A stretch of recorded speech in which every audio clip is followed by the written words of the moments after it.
Which Manning brother will win the FanDuel Kick of Destiny 3 on Super Bowl Sunday? Peyton or Eli? Watch the showdown live on Super Bowl Sunday.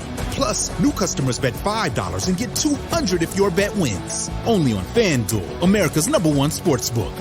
21 plus and present in Virginia. Must be first online real money wager. $5 deposit required. Bonus issued is non-withdrawable bonus vest that expires 7 days after receipt. Restrictions apply. See full terms at FanDuel.com/sportsbook. Gambling problem? Call 1-800-GAMBLER. Hello. Welcome back to Peak Northwest, an outdoors and travel podcast by the Oregonian and Oregon Live, dedicated to the adventure and exploration of our beautiful Pacific Northwest. I'm Jamie Hale. And I'm Kiara Profena. Together, we take you on some of the most beautiful and interesting destinations in our region, discussing where to go, what to do, and places to see. And today, we're talking about not where to travel, but how to do it, specifically with babies. I do recognize that this is like a pretty niche episode idea. It really applies only to those with or who are about to have very young babies, which is me and some other folks probably. But Kiara, like after my first 6 months of parenthood, I do really feel like I've seen a whole other side to travel, and it has been a fascinating experience. Yeah, and babies are pretty universal. Most people interact with babies at some point. You've got little nieces and nephews. You've got children, perhaps, or maybe you've had children in the past. I'm sure a lot of people will be able to relate. I am like so, I see when I'm in the airport, I see like the parents now. Mm-hmm. Before, I didn't necessarily notice or think too much about it, but I'm like, oh, I'm clocking the mom who's like laying on the floor eating her granola bar while like her other hand is out to like her toddler, and she's like rocking the baby with I don't know, somehow a third hand, Yeah. Like yeah. I You've got like this this new lens that has become available to you. Exactly. And I can't say I know what you're talking about, but I have traveled with a dog. And that adds like a little bit more complexity. Sure. Perhaps nowhere near where you're at, but a little different. Yeah. But like, there is something you have this being who has needs that you need to take care of. Exactly. That's part of it.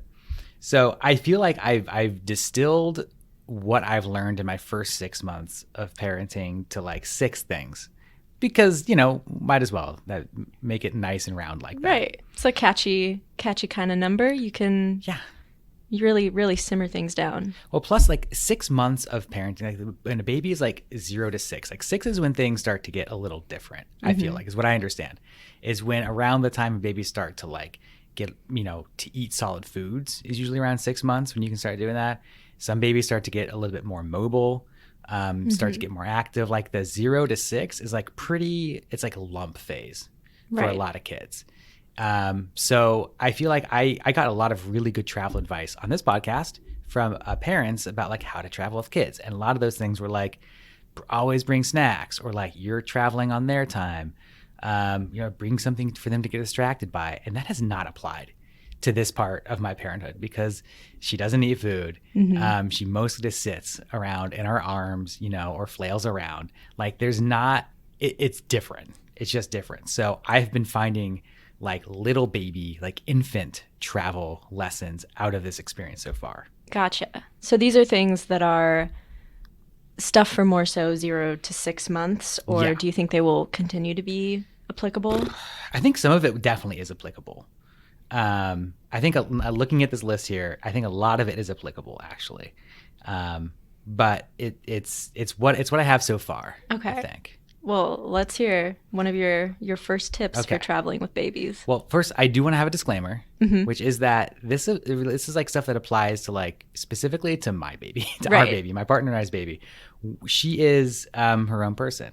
Some stuff that other people experience is not does not apply to our baby. Some stuff that we're doing does not apply to other people's babies. Like for example, we have a complex cloth diaper travel math that we do how many cloth diapers to take with you based on, is it a day trip? How many nights are we flying? How to work all that.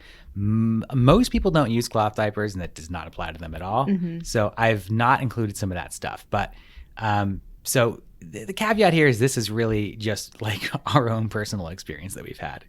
But general enough that you could apply it to perhaps other babies. I think so. Okay. People listening, if you think I'm wrong or if you have other advice, I'll take it. Feel free to reach out. But number one on my list here is that it's really easy to forget about yourself.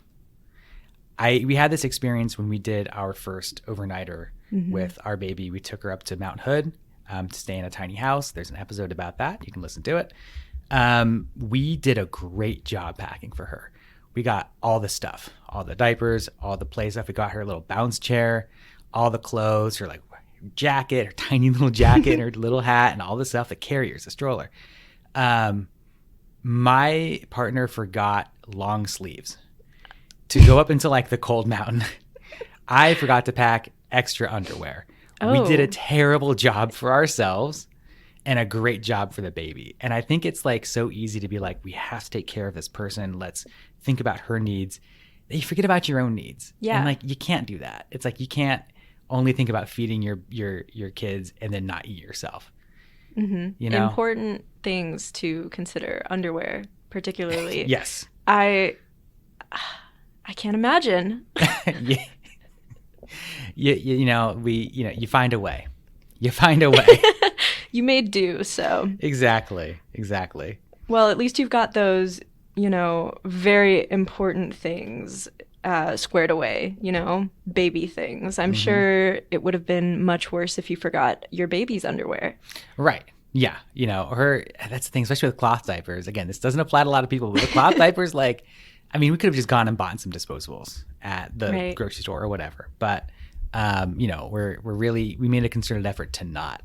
And so really trying to ride that edge of how many cloth diapers to bring. And if you're, one or two short, then you're one or two short and that's bad. Mm-hmm. She's got to be well situated. And that is important. But it's just stuff, it's a whole other level of packing and planning that I haven't been doing before. It's my brain is doing this whole other job of travel. It takes us so much longer to pack now. Because we have to be okay, we can think about what we need. We know that. But we have to set that aside and put on this bigger thing of all the stuff that she needs. How many toys? Which of the little toys? How many blankets? How many burp cloths we can have? It's all of this stuff is this crazy calculus that, we have to really put a lot of energy into doing. Right. So do you use lists perhaps, or how do you keep all that organized? Sadie, my partner, she has spreadsheet. Okay. She has packing spreadsheets that will tell you can put it by bag, and then it will tell you what percentage packed you are for each bag. Wow. It's a little more than I do. It's a little extra as far as I'm concerned. I have a notes app list, but I let her do that. Yeah. And it works. Oh, that's incredible. I am a huge type A person. I can get behind that 100%. Yeah. I think you just got to make sure that the underwear's on there next time. That's the thing. I think we've started really getting on that list after that first experience. Right. Where we were oh my God, what have we done? Yes. So pretty important, but yes. Good tips to keep all that organized. What do you have next? Number 2 is that sometimes you just have to pull over. You just got to pull the car over. I'm the most dad thing about me is that I'm we have an itinerary. We want to make good time, whatever good time means. We want to make good time. We're on our itinerary. We're not going to stop. My itineraries are impeccable. I do traveling for a living. So I'm used to making this. So as I've transitioned from single solo traveler to family traveler, I've had to kind of relax that really meticulous planning because things happen. Right. People get hungry. And when it was just me and Sadie traveling, that was one thing. But now, with our baby, she sometimes hates being in the car. Right. She's like generally really good at it, but sometimes she hates it, and we have to figure that out. And so if it's like we're around town, we're running errands, we're gonna be home in 10 minutes, it's fine. Okay, she can scream and be upset, but we're gonna be home so soon. We're not gonna pull over for every little thing. But we went to Brighton Bush last week, and as we were starting the 2-hour drive, she was freaking out, and we said, let's pull over at the next rest stop. Let's nip this in the bud. Let's take care of our needs, and let's move on from there. Right. And it worked for like an hour. Then we had to pull over again and do like my least favorite thing, which is pull off the highway into like a random back road, like into like a weird gravel pullout that's maybe someone's driveway, but hopefully isn't. I hate doing that. But Sadie was like, we have to. We need to. You need to just do it. And I was like, oh my God, okay. Yeah. And you kind of just got to not be glued to your schedule in general, I can imagine. And I'm, the same way as you, where I have my timeline. I get really upset if I'm not out the door at 3:30.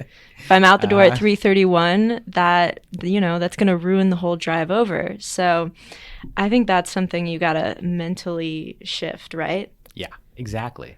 It's like a process of letting go of the attachments to the itinerary. Exactly. And to like, being on time. Like, I don't know if it's like I take it like a personal affront, like I'm doing something wrong if we're not sticking to this itinerary. I'm certainly not getting mad at anyone else about it, but like I feel like, I don't know, but I've got this like anxiety about it sometimes. I'm just like learning to let go of. Right. Which is nice. It feels better to let go of it. Like when we did pull over, we were there on the side of the road for, not side of the road, but on like a side road for like 20 minutes, which might have been anxiety producing to me before, but I was just like, it's fine. It's chill. We're hanging out. Baby's eating. We're going to change her, and then we're going to just get back on the road, and it's going to be fine. We got to Brighton Bush an hour later than I had hoped, and it was fine. Mm-hmm. And that's pretty good for having a baby. Only an hour delay. I would take that as a win. Right? It's not so bad.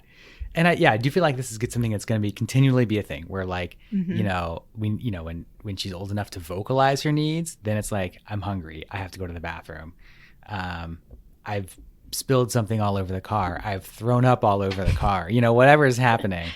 My nightmare is the throwing up in the car age. But, Gonna have to go through it, deal with it. That's right. Mentally be okay with that being a possibility. Yeah, exactly. I'm hoping this most dad thing about me is not going to be the most dad thing about me. Right. I'm sure it'll be a constantly changing, sense of self. Exactly. So number 3 on my list is, this has been a big one. Another sort of challenge for me is that people will offer to help, and you should accept that help. Yes. Like people love to offer to help parents of young babies. I didn't expect this. I think I come from like a self-sufficient culture where like I take care of myself. And it's been hard for me to accept help from people, like just in my life generally. But people really love to be like, oh, you dropped this. Or, oh, hey, can I get this for you? Or like friends and family be like, hey, we can watch her. You go out and have fun. Like we'll watch her for the night, or I'll hold her. And at first I was like, I got this. I think I can do this. As if they were their help was like saying I couldn't do it. But no, they just want to help is the thing. And I keep thinking back to a piece of advice I got from a friend that I love. She said that accepting someone's offer to help is giving that person a gift. Yes. Right? Like that they want to help, and it makes them feel good too. So by denying that help and saying, no, I'm fine, you're like denying them the gift of helping. Right. 100%.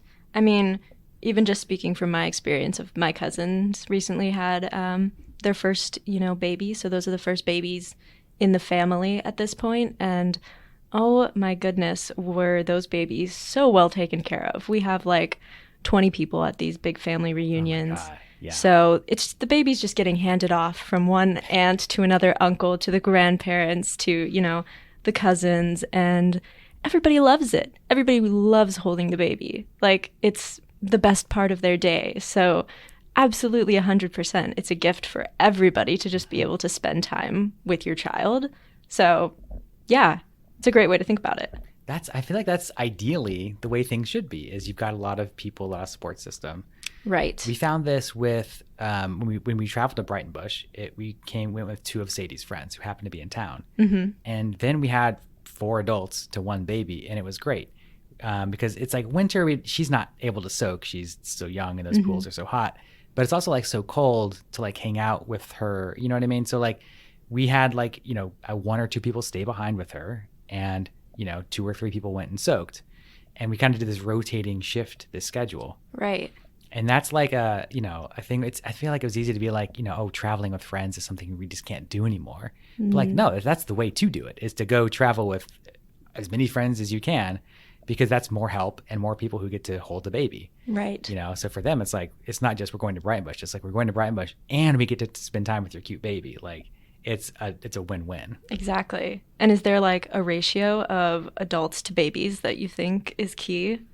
The more the merrier, I feel like. We did New Year's. We had 12 adults and 3 babies. So that's like what, again, sort of 4 to 1. Right. That's pretty good. Yeah. There were days on that New Year's trip where I would like feel like I did not see our baby all day. And I mean, even then, that the baby is safe, well taken care of. It is, it's probably the best case scenario to be able to get a little bit of individual alone time and still know that everything is going well. Exactly. So I love this. It's still a continuous, I think, thing for me to accept help from people. But this is like, I think having a baby has been a great reason to work on that. Yeah. To continue to be like, okay, so if I can accept help when people offer help for her, then maybe I can accept help when people offer it just to me also. That's a great way of thinking about it. And so help for the baby in all forms. And one particular big help, I assume, is changing the baby's diaper. When people are willing to do it, it's great. Yeah. Not everyone is willing to do it. I think another thing we talk about, just to get a little bit graphic about changing baby diapers, something I did not know until I had a baby was that like breastfed babies, before they eat solid food, the poop is like barely anything. Okay. It's like not a big deal. It's not that gross. It doesn't smell that bad. It's just like whatever. So like changing diapers is not that huge a deal. I feel like one thing I'm aware of now more often is where every changing table is.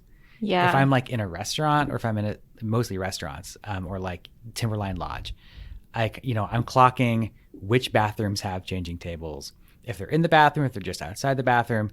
Sometimes they're just in the women's room, which is tough as the diaper changer in our family. Like, but like what I also found is that our baby hates those like plastic fold from the wall koala care changing tables. Oh, interesting. She doesn't like them. Sometimes she's chill about it. Sometimes she screams about them.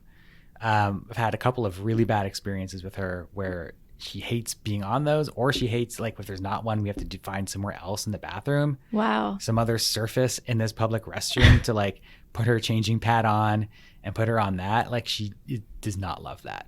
I never imagined babies could have such strong feelings about the changing table. It's like a weird place. It's like a weird foreign place where like, it's sometimes dark and it smells weird, and there's like strangers in there, and you're being put on this like cold plastic hanging from the wall.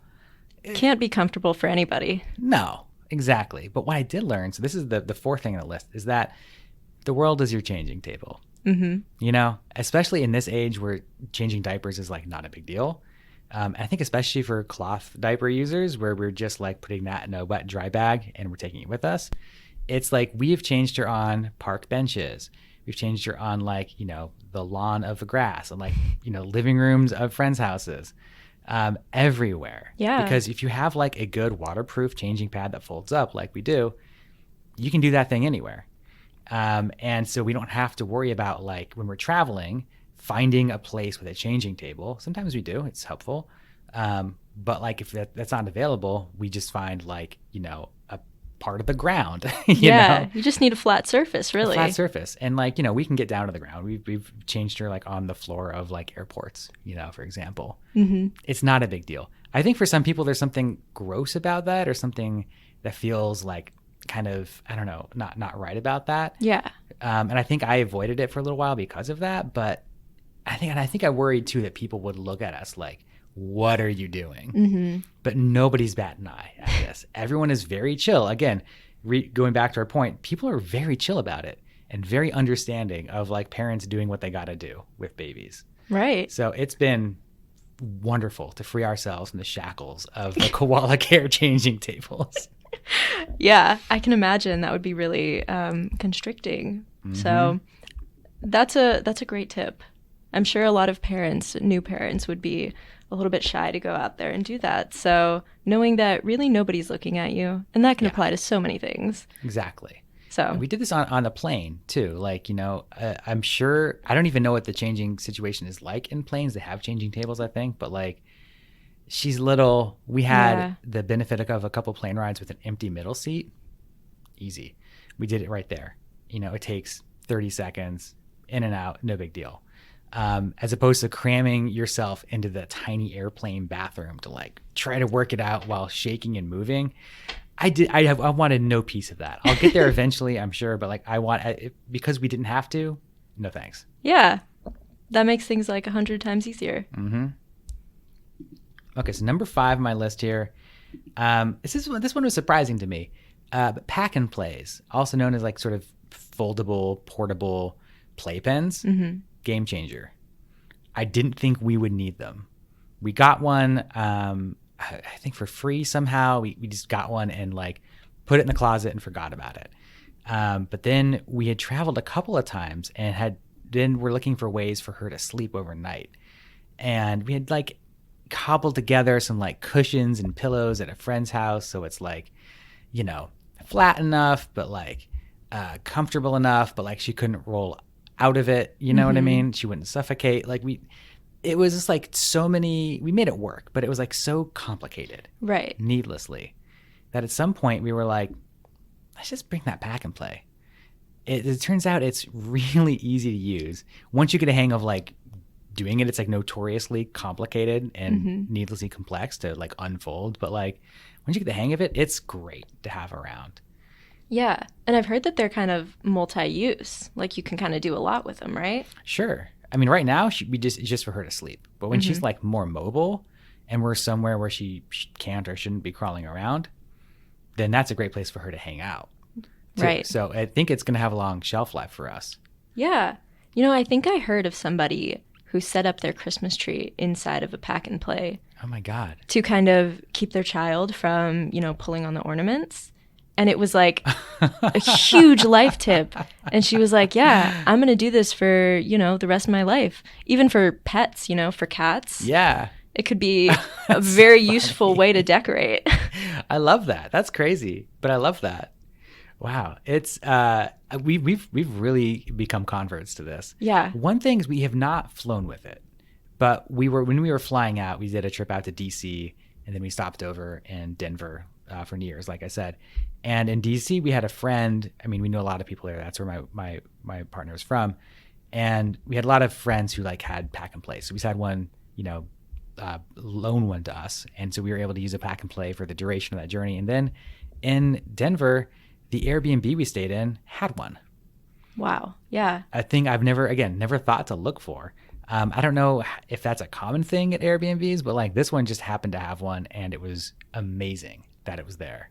Yeah. I know a lot of hotels probably have like a similar situation. I know you can, rent a crib and whatnot. So, but Airbnb, it's probably a lot harder to find one that can accommodate a baby. Yeah. The hotel is good. I bet you're right. I mean, that makes sense. I've heard of people like finding convoluted ways of having their baby sleep in hotel rooms, but I bet you could just ask for something and they would have it. Yes. Yeah. I think that's pretty normalized. So the last thing on my list, number 6 here, pretty general. Everything is figure outable. Everything is figure outable. Like, I think the thing is it's really easy to be a new parent and to be like, oh, my days of traveling are over. Oh, I just can't go places anymore. I've got this baby. It's a ball and chain that tethers me to my home. And that's not true. Right. Like, whatever you want to do, if you want to go snowboarding, if you want to go backpacking, if you want to fly to Europe or to Japan, you can make it work. And it's just a little bit of effort to figure out how it's all going to happen. Mm-hmm. But like everything is figure outable. And like that's the way I think like a lot of life is. When there's like a challenge there, it's really easy to be like, well, I've got a challenge. I can't do the thing anymore. I might as well just not try. But like you can really just with a little bit of effort and some optimism, you can make whatever you need to happen. Right. And Google is free. There is always resources out there. So many resources. And again, people want to help. You can ask people for help. You don't have to wait for them to offer it. Mm-hmm. Other parents, other friends who are just creative. People will love to help with this stuff. And if it means they get some extra time to hang out with your cute baby, like bonus. Exactly. Yeah, people are much more willing to help others than you would think. Yeah, it's been a really interesting journey. I feel like there's all these sort of general ideas. There's like little things that have popped up as well. One example here that I feel like it wasn't really good for this list, but is an interesting lesson I learned. So when we were flying out to DC, we got the window and middle seat of our row, and when we went to board, they said, "Oh, hang on, actually, there's an issue with your seats," and we're like, "Oh, okay, that's weird." And the issue is that the aisle seat was occupied by another parent who was flying solo with an infant. And they said we can't have 2 lap infants in one row. Okay. Because there's only 4 oxygen masks in each row. So you can't have like 5 human beings or more than 4 human beings in a single row. So that meant they had to bump her off of that row and into another row where she got an empty middle seat. It was great for her. We got an empty middle seat. It was great for us. But it was fascinating to me. Yeah. I never even thought about how many, oxygen masks. I would have guessed 3, but obviously you need some for children, but there's only one extra one. Yeah. You can't have, 5 in every one or whatever.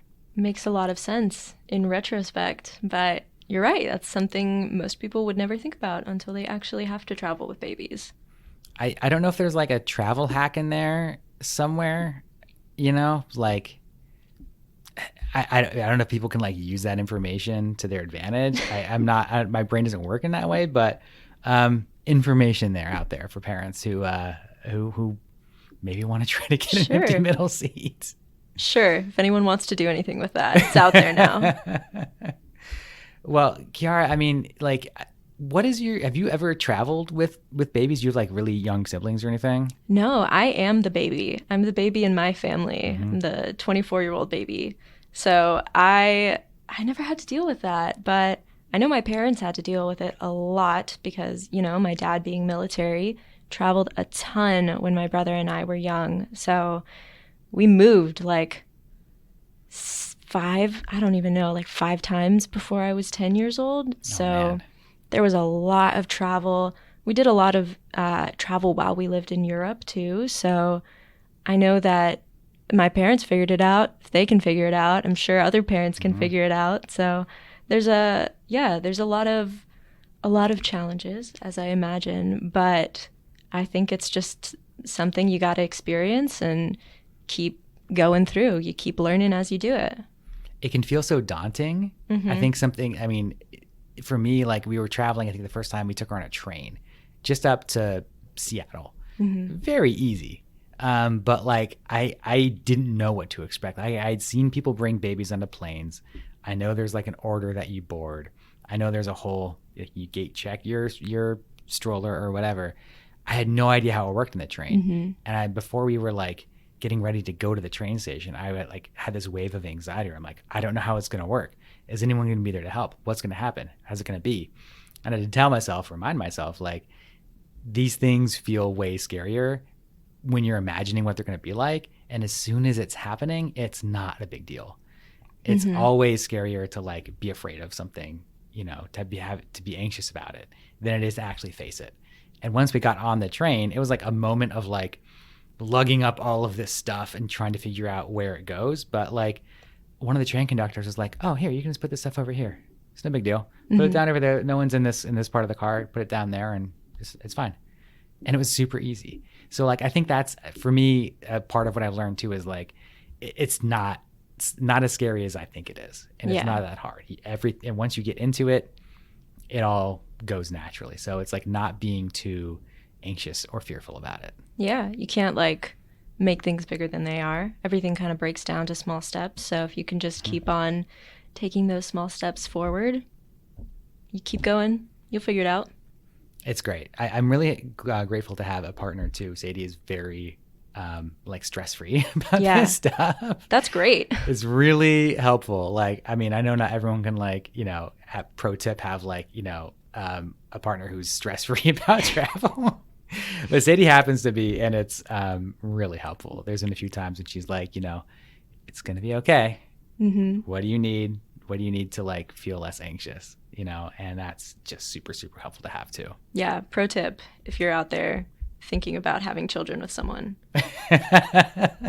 Do some good like personal work before you get to there. Oh yeah, for sure. Make sure you are comfortable doing these things as a couple before, Oh yeah.